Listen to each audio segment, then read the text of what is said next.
As most of us know, I hope, Theodore Roosevelt was America's 26th president. And he gave this speech in 1899 to a group of men in Chicago. The Strenuous Life by Theodore Roosevelt.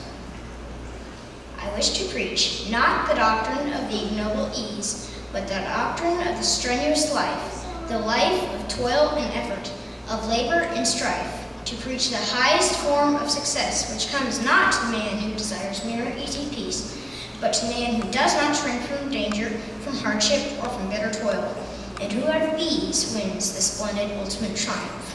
A life of slothful ease, a life of that peace which springs merely from lack either of desire or of power to strive after great things, is as little worthy of a nation as of an individual. I ask only that what every self-respecting American demands from himself and from his sons shall be demanded of the American nation as a whole. Who among you would teach your boys that ease, that peace is the first consideration in their eyes, to the ultimate goal at which they strive? You have done your share, and more than your share, in making America great, because you neither preach nor practice such a doctrine. You work yourselves, and you bring up your sons to work. If you are rich and worth your salt, you will teach your sons that though they may have leisure, it is not to be spent in idleness. For wisely used leisure merely means that those who possess it, being free from the necessity of working for their livelihood, are all the more bound to carry on some kind of non-remunerative work in science, in letters, in art, in exploration, in historical research, work of the type we most need in this country, the successful carrying out of which reflects most honor upon the nation.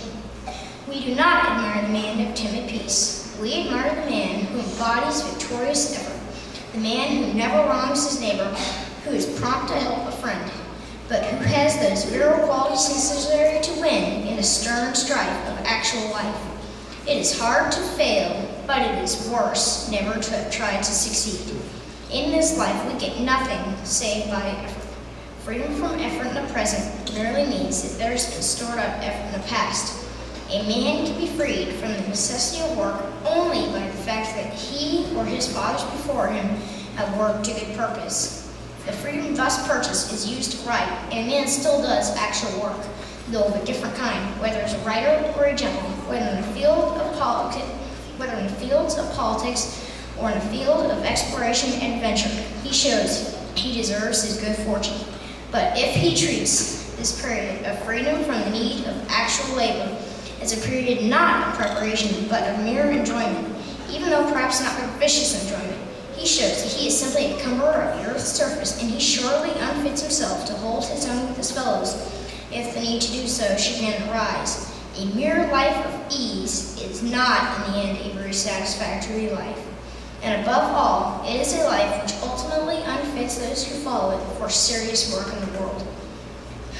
I preach to you then, my countrymen, though our country calls, not for a life of ease, but for a life of strenuous endeavor.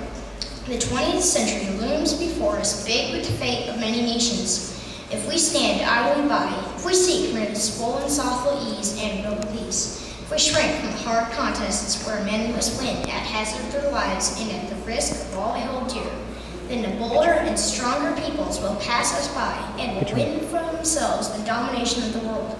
Let us therefore boldly face life of strife, resolute to do our duty well and manfully, resolute to uphold righteousness by deed and byword, resolute to be both honest and brave, to serve high ideals and teach practical methods. Above all, let us shrink from no strife, moral or physical, within or without the nation, provided we are certain the strife is justified, for it is only through strife, through hard and dangerous endeavor, that we shall ultimately win the goal of true national greatness.